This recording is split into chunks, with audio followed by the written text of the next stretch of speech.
আজকে আমরা শিখব সৃজনশীল কিভাবে তৈরি করতে হয় এই বিষয়টা। দেখেন, সৃজনশীল তৈরি করার জন্য সর্বপ্রথম যে বিষয়টা সকল সাবজেক্টের বাংলা, সমাজ, বিজ্ঞান, ধর্ম সকল সাবজেক্টের ক্ষেত্রে সেম। সৃজনশীলটা হচ্ছে কি? সৃজনশীল হচ্ছে নিজে সৃজন করা, মানে নিজে তৈরি করার যে পদ্ধতিটা তাকেই বলে কি সৃজনশীল। এখন সৃজনশীলটা কিভাবে আসবে? পরীক্ষায় দেখো এইভাবে তোমাকে 5টা লিখতে হবে, দিবে 8টা। এভাবে উপর একটা উদ্দীপক দিবে, দেওয়ার পরে এখানে 4টা প্রশ্ন দিবে, ক, খ, গ, ঘ। আচ্ছা, এই 4টা প্রশ্নের উত্তর তোমাকে দিতে হবে। তো সৃজনশীল লেখার নিয়মটা কি? নিয়মটা হচ্ছে প্রথমে তুমি এই উদ্দীপকটা ভালোভাবে পড়বা, একবারে ভালোভাবে পড়বা, উদ্দীপকটা বুঝতে হবে। মনে রাখবা, এই উদ্দীপকটা কিন্তু তোমার কোনো উত্তর না। তবে উদ্দীপকটা কেন দেয় আমি বোঝাই। এটা একটা ইঙ্গিত দেয়। তোমার বইয়ে যে টপিকটা সম্পর্কে তুমি পড়ো ওই টপিক সম্পর্কে কী দেয়? একটা ইঙ্গিত দেয়। ইঙ্গিত আমি তোমার বোঝাই।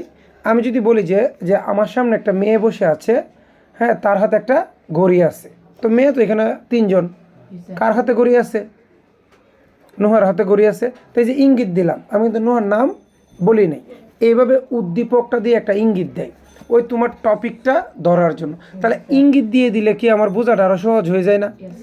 ইঙ্গিত ছাড়া হইলে একটু কঠিন হইতো। তাহলে সৃজনশীল তো আরও সহজ কথা, ঠিক আছে? কীভাবে সহজ আমরা একটু দেখি।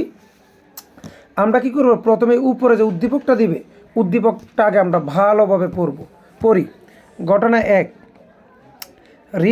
রিমা তার নানা বাড়ি রাজশাহী একটি এলাকায় বেড়াতে গিয়ে একটি বিশেষ গাছ দেখে। মানে ও একটা গাছ দেখছে, মানে একটা ভিন্ন ধরনের একটা গাছ দেখলো রাজশাহীতে। গাছটা কি? যে জানতে পারে ওই গাছে বসবাসকারী এক ধরনের কীট থাকে। কীট মানে একটা পোকা। ওই গাছে বসবাসকারী কী থাকে? একটা পোকা থাকে। ওই পোকা থেকে একটা বিশেষ প্রক্রিয়ায় প্রথমে সুতা তৈরি হয়, পরে সেই সুতা থেকে কাপড় তৈরি হয়। কথাটা বুঝো। মানে একটা পোকা আছে, যে পোকাটা পরবর্তীতে সুতায় পরিণত হয়, মানে ওই পোকাটা থেকে সুতা হয়, পরে ওই সুতা দিয়ে আমরা কাপড় তৈরি করি। এটা কী সুতা? কী সুতা? রেশমি সুতা। ওই রেশম পোকা থেকে সুতা হয়, এটা নাম হচ্ছে রেশমি সুতা। ওই সুতা দিয়ে যে কাপড়টা তৈরি করা হয় তাকে বলে রেশমি কাপড়। তাহলে উদ্দীপকটা কিন্তু আমরা বুঝে গেছি, ঠিক আছে? আচ্ছা, উদ্দীপকটা আমরা ভালোভাবে বুঝবো। এরপরে চলো ঘটনা 2টাও আমরা পড়ি। অনেক সময় উদ্দীপক এই একটা দিবে, অনেক সময় 2টা দিবে। দেখ, আমরা উদ্দীপক সম্পূর্ণটা ভালোভাবে পড়ব। ঘটনা 2-এ কি বলতেছে দেখো। রহিম মিয়া তার পূর্বপুরুষদের জমি চাষ করে জীবিকা নির্বাহ করে। মানে রহিম মিয়া তার বাপদাদা যে রেখে যাওয়া যে জমি, এটা চাষাবাদ করে জীবিকা নির্বাহ করে। জীবিকা নির্বাহ মানে কি? আয় করে বা ফসল ফলায়, ওইগুলো ও খায়, খেয়ে কী করে?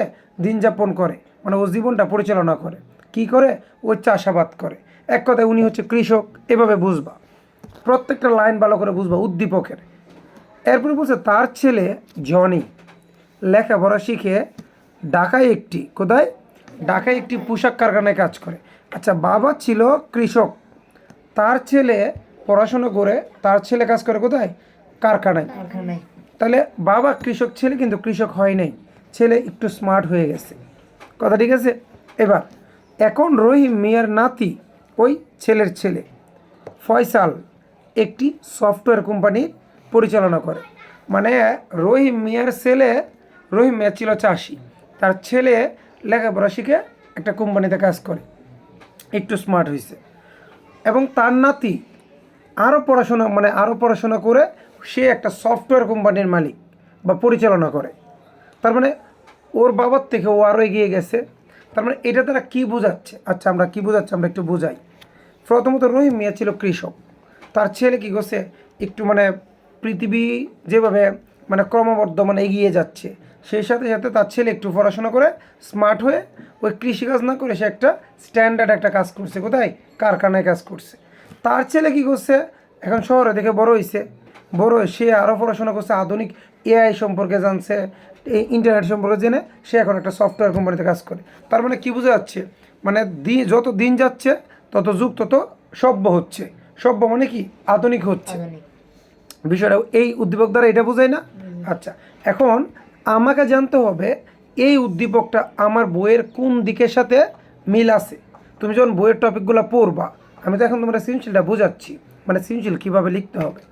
বইয়ের টপিকগুলো পড়ার ফলে যখন তুমি উদ্দীপকটা পড়বা, উদ্দীপকটা পড়েই কিন্তু বলে দিতে পারবা এটা তো ওই টপিকটা, ওইখান থেকে দিছে কথা, ঠিক আছে।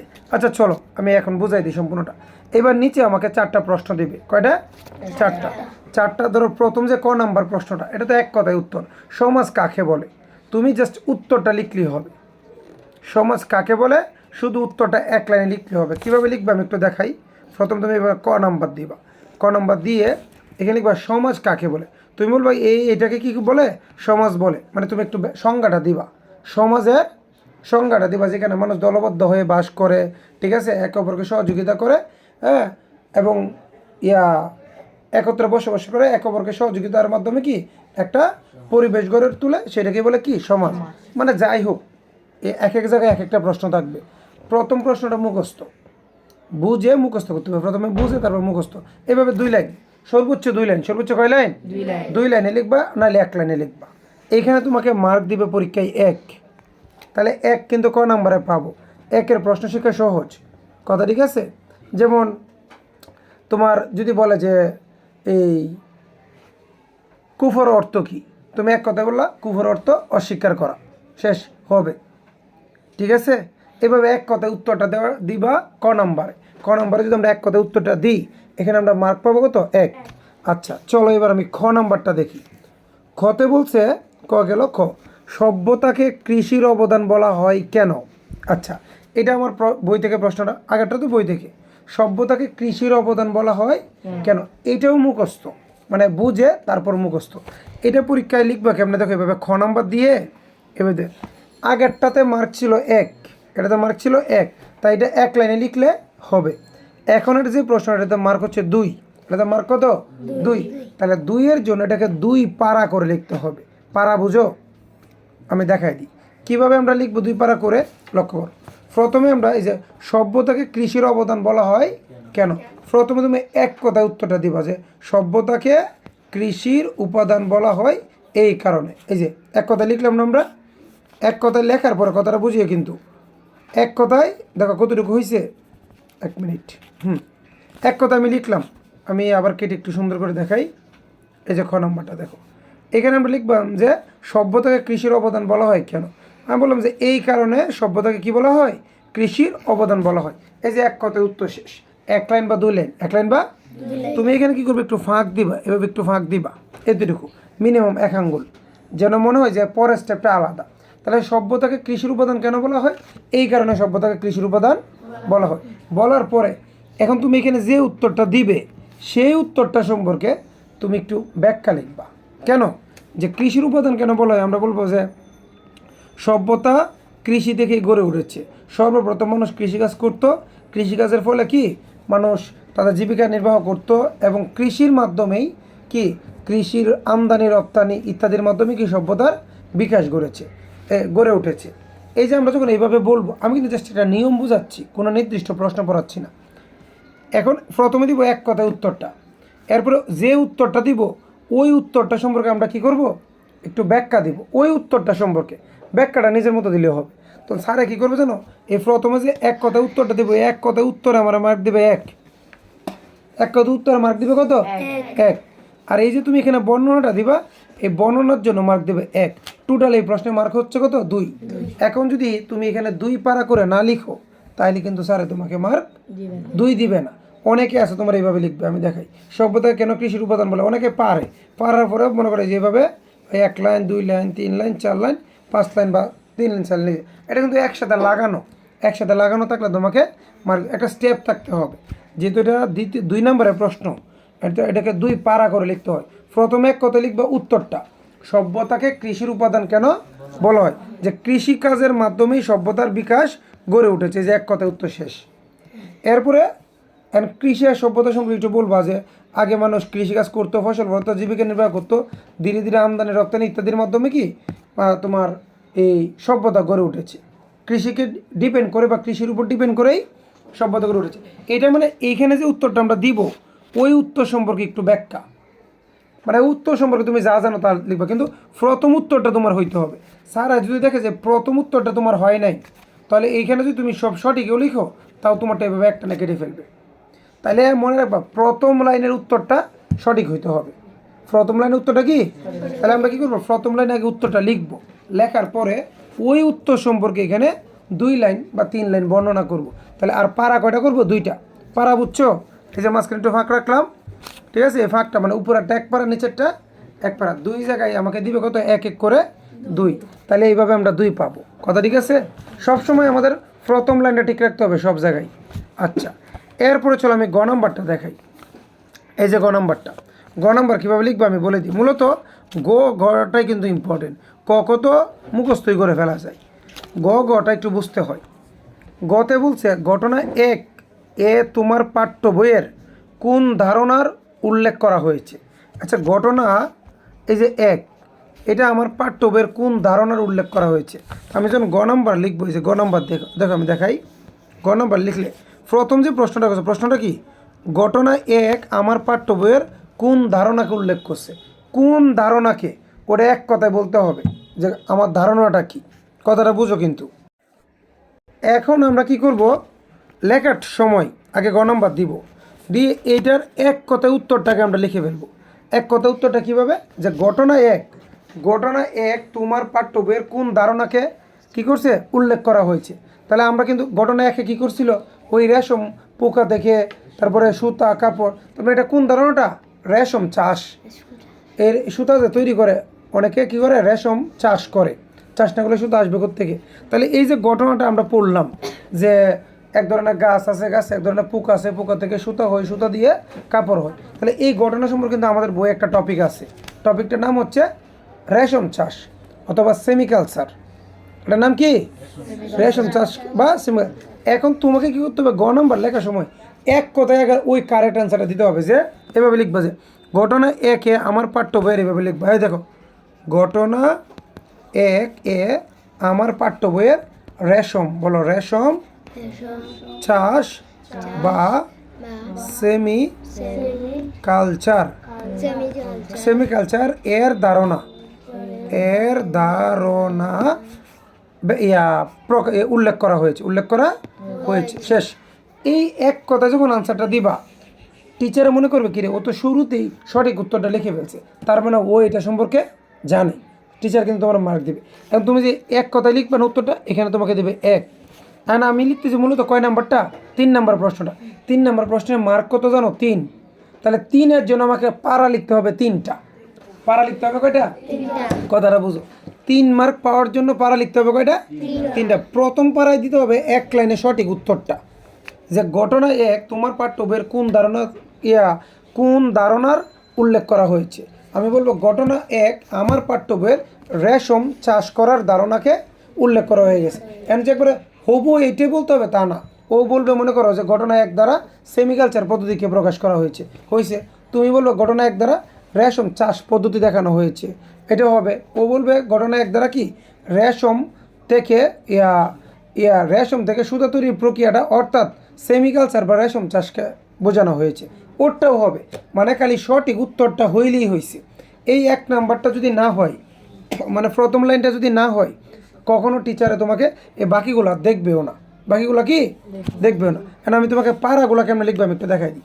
তোরা গ নম্বর লেখার পরে ঘটনা 1 তোমার পাঠ্য বইয়ের কোন ধারণাকে ব্যাখ্যা করেছে, এভাবে ঘটনা 1 আমার পাঠ্য বইয়ের রেশম চাষকে উল্লেখ করেছে। পাড়ায় 1 পারা শেষ, মানে 1 লাইন শেষ। এটা হবে 1 পারা, এটা হবে কি? এবার দ্বিতীয় পাড়ায় এই 1 আঙ্গুল ফাঁক দিবা। ফাঁক দিয়ে দ্বিতীয় পাড়ায় কী করবে জানো? এখানে তোমার উত্তরটা কি ছিল? রেশম চাষ। উত্তরটা কি ছিল? রেশম চাষ। দ্বিতীয় পাড়ায় এসে তুমি যে কাজটা করবা, তুমি যে উত্তরটা দিবে, খতে বলে আসছি, যে উত্তরটা তুমি দিবে ওই উত্তর সম্পর্কে তুমি একটু বর্ণনা দিবা।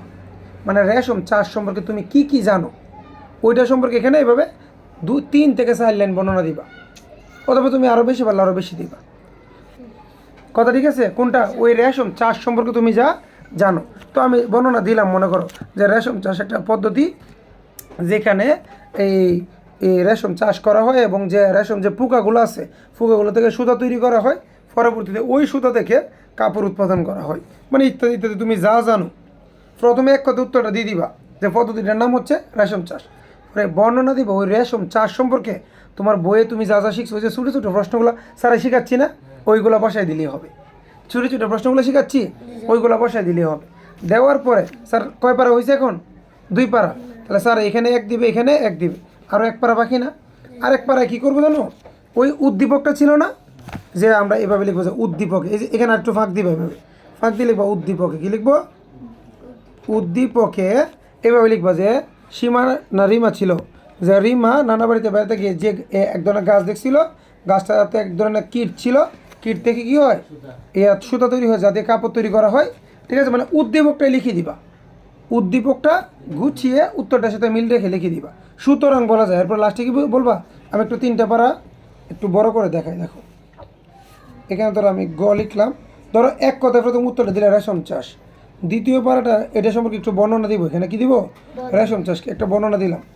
তৃতীয় পারা যখন লিখবা যে উদ্দীপকে, উদ্দীপকে রিমা যখন নানা বাড়িতে বেড়াতে গেলো, এক ধরনের গাছ দেখলো, ওই গাছ থেকে কী হয়?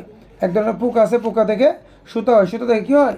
রেশম কাপড় তৈরি হয়। ধরো তুমি তৃতীয় পারাটা উদ্দীপকটাই লিখলা, তাহলে তৃতীয় পারাটা কি মুখস্থ করতেছি আমি? খালি মুখস্থ লিখছি যে নিজের থেকে 2 থেকে 3টা লাইন ওই রেশম চাষ সম্পর্কে। এরপরে তৃতীয় পারাটা পুরো উদ্দীপক থেকে লিখছি। পরে লাস্টে এখানে লিখবা সুতরাং, এটার সাথে লাগিয়ে, কখনো নিচে না, নিচে লিখলো এটা মানে লাইনের সাথে ম্যাচ করে, ফাঁক দেওয়া যাবে না। নতুন পারা যেন না হয়, কারণ আমার তো 3 পারা হয়ে গেছে অলরেডি, 1 পারা 2 পারা 3 পারা হয়ে গেছে। তখন আমি যে কাজটা করবো লিখবো যে সুতরাং, কী লিখবো?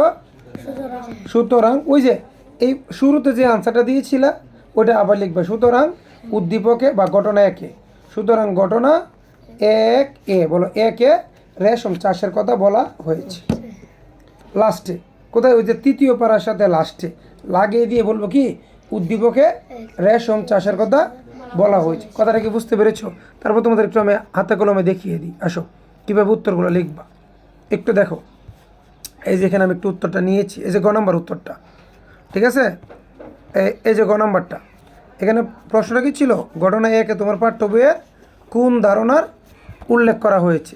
তো আমরা এখানে বলবো কি? এই যে এক কথায় উত্তরটা দিব, যে এক কথাই ঘটনা 1 রেশম চাষ বা কি? ঘটনা 1 রেশম চাষ বা সেমিকালচারের কথা কি উল্লেখ করা হয়েছে? এক কথা উত্তর শেষ না? এখানে সারা দিবে 1। এরপর কি বলছি? এই যে তুমি যে উত্তরটা দিয়েছো, এই যে কোনটা উত্তরটা কী ছিল? রেশম চাষ বা সেমিকালচার। এখন তুমি সেমিকালচার বা রেশম চাষ সম্পর্কে যা জানো 2 থেকে 3টা লাইন লিখবে। যেখানে এখানে বলবে যে এই যে দেখো না, এখানে ওরা একটা কাজ করছে, উদ্দীপকটা আগে লিখছে। এই যে উদ্দীপকে রিমা, না আমরা উদ্দীপকটা আগে লিখবো না, আমরা লিখবো যেটা উত্তর দিয়েছি এইটা সম্পর্কে আগে কিছু লিখবো। এরা এটা সম্পর্কে পিছনে লিখছে আর কি, এই যে নিচে লিখছে। ও আচ্ছা, না না না সরি, এখানে নাই, এখানে ওইরকম নাই, না এখানে আমি বুঝাই, আছে কিছুটা ছোটো করে দিছে আর কি। আমরা এই জিনিসটা লিখবো এই যে এখান থেকে, এই যে 2-3 লাইন বর্ণনা বলছি না, প্রথমে এক কথা বলে ফেলবো। এক কথা কি বলবা? এক কথায় বলবো যে উদ্দীপকে সেমিকালচারের কথা বলা হয়েছে। পরে বলবো এটা এই বর্ণনা যে তুঁত গাছ থেকে রেশম পোকা পালন করা হয় এবং এই পোকার গুটি থেকে বিশেষ প্রক্রিয়ায় মূল্যবান রেশমি সুতা কাপড় তৈরি করা হয়। এটি গ্রামীণ অর্থনীতি ও কুটির শিল্পের একটি গুরুত্বপূর্ণ অংশ। এটা আমি নিজের থেকে লিখছি, ওই বই থেকে পড়ছি, ছোটো ছোটো প্রশ্নগুলো লিখে দিলাম। এরপরে এটা হচ্ছে দ্বিতীয় ধাপে। তৃতীয় ধাপে কোনটা লিখবো? এই যে উদ্দীপকে, উদ্দীপক দিয়ে এটা তৃতীয় ধাপে লিখবো। ওরা সুতরাং দিয়ে স্যার যেভাবে বলছে এভাবে লিখতে হবে। বুঝতে পেরেছো? আমি কি বুঝে দিতে পারছি স্যার কীভাবে লিখতে হবে? আচ্ছা আসো, আচ্ছা এরপরে আমরা যদি 4 নম্বর প্রশ্নটা দেখি। আচ্ছা এটা এই 4 নম্বর প্রশ্নে মার্ক কত জানো? 4। তাহলে 4 মার্কের জন্য কয় পারা লিখতে হবে? 4 পারা। 4 পারা লিখতে হবে। তবে প্রথম লাইনটা ইম্পর্টেন্ট। প্রথম লাইনটা কি একটু লক্ষ্য করো। ঘটনা 2 নির্দেশিত সমাজ ব্যবস্থার স্তরগুলো বিশ্লেষণ করো। আচ্ছা, সমাজ ব্যবস্থার স্তর, স্তর মানে ধাপগুলো। আচ্ছা ধাপগুলো কি আমি একটু দেখি তো। এখানে উনি কৃষিকাজ করতো, ওনার ছেলে শিল্প কারখানায় কাজ করতো, ওনার নাতি কী করতো? সফটওয়্যার কোম্পানিতে। মানে এখানে মূলত কি সমাজের কী ঘটছে? পরিবর্তন ঘটছে, বিবর্তন ঘটছে, এরকম না? তো আমরা যদি বলি যে এক কথা, যদি আমরা এখান থেকে এই এক কথায় আনসারটা কী হবে? যে ঘটনা 2 নির্দেশিত সমাজ ব্যবস্থা। নির্দিষ্ট সমাজ ব্যবস্থা মানে কোনটা? নামটা তোমার স্যারকে বলে দিতে হবে, স্যার ঘটনা 2 এই সমাজ ব্যবস্থার কথা বলা হয়েছে। এক কথা উত্তর না দিলে কিন্তু হবে না। তাহলে ঘটনা 2 কোন সমাজ ব্যবস্থার কথা বলছে? সমাজ পরিবর্তনের কথা, সমাজ বিবর্তনের কথা। তো আমরা এক কথা বলবো যে ঘটনা 2 সমাজ বিবর্তনের তিনটি স্তরের কথা বলা হয়েছে। তিনটি প্রথমে কৃষি, কৃষি থেকে একটু সভ্য, পরে একবারে এক্সট্রা সভ্য হয়ে গেছে। বিষয়টা কি বুঝাতে পারছি? তাহলে আমরা বলবো যে ঘটনা 2-এ সমাজ বিবর্তনের তিনটি স্তরের কথা বলা হয়েছে। এক কথায় যখন বলবো স্যার, কিন্তু এক কথায় আনসারটা হইলে নিচেরটা পড়বে, এক কথায় আনসারটা যদি না হয় নিচেরটা, তার মানে আগে এক কথায় আনসারটা কিন্তু ইম্পর্টেন্ট সবচেয়ে বেশি। ঠিক আছে? তো গ নম্বরটা কীভাবে লিখবো আমি একটু দেখাই। আগে গ দিব, এখানে পারা কটা লিখবো? 4টা। তাহলে আমরা প্রথমে লিখবো যে ঘটনা 2-এ সমাজ বিবর্তনের তিনটি পরিবর্তনের কথা, পরিবর্তনের দিক প্রকাশ পেয়েছে, অথবা তিনটা বিবর্তনের দিক প্রকাশ পেয়েছে, কথা বলা যায় না। ও যদি বলে ঘটনা 2-এ সমাজ ঘটনা 2-এ সমাজ ব্যবস্থার তিনটি অথবা সমাজ পরিবর্তনের তিনটি দিক ফুটে উঠেছে, ও বলবে ঘটনা 2-এ সমাজ বিবর্তনের তিনটি দিক ফুটে উঠেছে, ও বলবে ঘটনা 2-এ সমাজ বিবর্তনের দিকগুলো ফুটে উঠেছে। সবার আনসারটা কিন্তু সঠিক। এখানে যে নির্দিষ্ট গাইডে যেটা লিখছে এইভাবেই লিখতে হবে তা কিন্তু নয়, মনে থাকবে তো? That's it. তাহলে এটা আমাদের জন্য আরও সহজ হয়ে গেল না? এক কথায় আনসার দিলে যদি এক কথায় আনসারটা হয়, এরপর আমরা পরের ধাপে কী করতে হবে? ওই আনসারটা সম্পর্কে আমাকে একটু বর্ণনা দিতে হবে। তাহলে আনসারটা আমরা কী লিখছি? সমাজ বিবর্তন। এখানে আনসারটা কী ছিল? সমাজ। এবার আমরা সমাজ বিবর্তন সম্পর্কে যে আমরা পড়ছি না গত ক্লাসে, যে দাগিয়ে দিয়েছিলাম প্রশ্নগুলো, ওটা সম্পর্কে আমরা কয় লাইন লিখবো? 3 থেকে 4 লাইন। 3 থেকে 4 লাইন লিখলে কয় পারা হয়েছে? 2 পারা। এরপর আমরা লিখবো উদ্দীপকটি, যে উদ্দীপকে এইবার ওইখানটা বলবো যে রহিম মেয়ে ছিল একজন কৃষক, তার ছেলে একটু মডার্ন হয়ে কোথায় চলে গেছে? তোমার শিল্পকর্মে কাজ করছে, কিন্তু তার ছেলে, তার নাতি সফটওয়্যারে কোম্পানিতে কী করে? পরিচালনা করে, বা সফটওয়্যার কোম্পানিটা পরিচালনা করে। এই যে এই পাড়ায় কিন্তু আমরা উদ্দীপকটা দেখে লিখি। এখানে একটু স্মার্ট সিস্টেম আছে, এটা পরবর্তীতে শেখাবো কেমন উদ্দীপক আর ওই মানে উত্তরটা একসাথে মিক্স করে লিখতে হয়। আপাতত এটা বুঝো, ঠিক আছে? যে তৃতীয় পাড়ায় তো আমি কী করি? জাস্ট উদ্দীপকটাই লিখে দিই। এরপরে গ নাম্বার কী করেছিলাম? 1 পারা, 2 পারা, 3 পারা, ঠিক সুতরাংটা কিন্তু এটার সাথে লাগিয়ে দিয়েছিলাম, মনে আছে? কিন্তু এখানে যদি আমাকে 4 পারা করতে হবে, এখানে সুতরাংটা আমরা একসাথে লাগিয়ে দিব না, কখনো লাগিয়ে দিব না, মনে থাকবে? তো এখানে কী করবো? যে 1 পারা, 2 পারা, 3 পারা, সুতরাংটা কী করবো? এখানে আরেকটু ফাঁকা দিয়ে সুতরাংটা আমরা নিচে লিখবো। সুতরাং বলা যায় যে উদ্দীপকে ওই আবার প্রথম লাইনটা লিখে দিবা, সমাজ বিবর্তনের 3টি স্তর আলোচনা করা হয়েছে। তাহলে এই সুতরাং দিয়ে একটা পারা তৈরি করে ফেলছি, এক কথায় উত্তর দিয়ে একটা পারা তৈরি করেছি। আর এখানে নিচের থেকে জাস্ট একটু লিখলাম, উদ্দীপক থেকে একটু লিখলাম, উদ্দীপক তো দেখে লিখছি। তাহলে এখানে তো আমার মূলত লেখা জাস্ট এতটুকু লেখা লিখতে হয়েছে, আর এক কথায় আনসারটা একটু মানে ফুটিয়ে তুলতে হয়েছে, আর কিছু আছে? তাহলে এইভাবে একটা সৃজনশীল যদি তুমি বুঝে পড়ো, মানে নিজের মতো করে লিখতে চাও, একটা সৃজনশীল তোমার শিখতে 5 মিনিট লাগবে। আর যদি একটা সৃজনশীল মুখস্থ করতে যাও, তোমার 1.5 ঘন্টা শিখবে, এরপরে হয় কিনা সন্দেহ। তাহলে আমরা মুখস্থ করবো নাকি তৈরি করা ট্রাই করবো? এখন কথা হচ্ছে, মেইন হচ্ছে যে এক কথায় উত্তরটা বুঝতে হবে উদ্দীপকের, যে কোন জায়গাটাকে ইঙ্গিত করছে, এবং ওই উত্তরটা সম্পর্কে হালকা কিছু জানতে হবে। তো হালকা কিছু তো আমরা জানবোই, ছোটো ছোটো প্রশ্নগুলো পড়তেছি না অনুধাবন, ওইটা এখানে বসিয়ে দিলেই হবে। সমাজ বিবর্তন দাগানো আছে নাকি নাই? ওইটা এখানে দিয়ে দিলেই হবে। কথা ঠিক আছে স্যার? আশা করি সৃজনশীল লেখার নিয়মটা বুঝতে পেরেছি। এখন আমরা হাতে কলমে কী করব? তোমরা দাগিয়ে গাইডে বুঝিয়ে দিব, ঠিক আছে?